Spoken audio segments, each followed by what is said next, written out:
ഇന്ന് നമുക്ക് ചെറുതായിട്ടൊരു പൊതിച്ചോറുണ്ടാക്കിയാലോ? ഒരുപാട് കറികളൊന്നുമില്ല കേട്ടോ. ആദ്യം തന്നെ നമ്മൾ വാഴയില വാട്ടി അതിലേക്ക് ചോറിട്ട് കൊടുത്തിട്ടുണ്ട്. അതിനുശേഷം നമ്മൾ അതിലേക്കാണ് ഉപ്പിലിട്ട മാങ്ങ വെച്ച് കൊടുക്കുന്നുണ്ട്. അതിൻ്റെ കൂടെ ഇട്ട എരിവുള്ള കാന്താരി ഉണ്ടായിരുന്നേ. അതിനുശേഷം നമുക്ക് അതിലേക്ക് ചമ്മന്തി വെച്ച് കൊടുക്കാവേ, നല്ല ഉരുട്ടി വെച്ചേക്കുന്ന ചമ്മന്തി.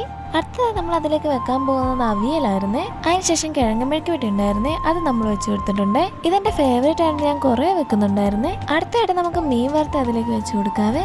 ഒന്നല്ല രണ്ടല്ല മൂന്നെണ്ണം വെക്കുന്നുണ്ട്. വേറൊന്നുമില്ല, കഴിക്കാൻ തുടങ്ങുമ്പോൾ എല്ലായിടത്തുനിന്നും കൈ വരുമല്ലോ. അവസാനമായിട്ട് അത്തപ്പൂക്കളം പോലെ ഒരു മുട്ട വറുത്തത് അതിൻ്റെ പുറത്തോട്ട് വെക്കുന്നുണ്ട് നമ്മൾ.